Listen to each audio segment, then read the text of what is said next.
So with balance, let us look at balance as a principle of graphics designing.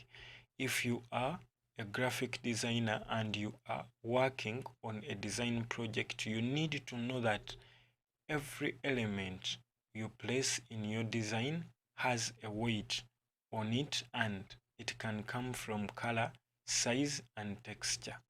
Okay, so let me repeat this, that if you are a graphics designer and you are working on a design project, you need to know that every element you place in your design has a weight on it, and it can come from color, size, or text. So you always have to put that in mind.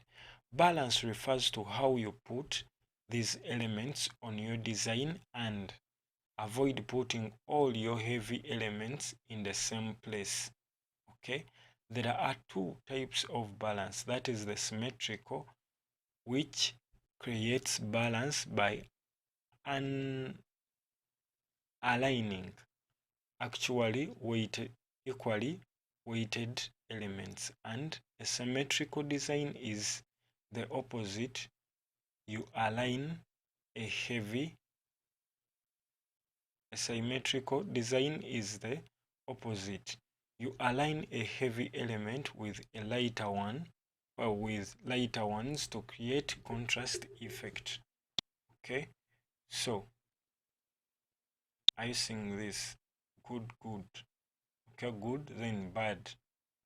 Okay, so with that, you have to try to understand when you are aligning this. Okay, so with balance, it would move with emphasis. Okay, so what would you want? Because as I try to balance my design, I would look at what I would want to also emphasize. Okay, so from the weight of text, color, and size. Okay, because if at all I want to emphasize something, so a balance and emphasis always move together. Okay, so if I'm to emphasize something, that is when I would look at maybe looking at the size that I would give it.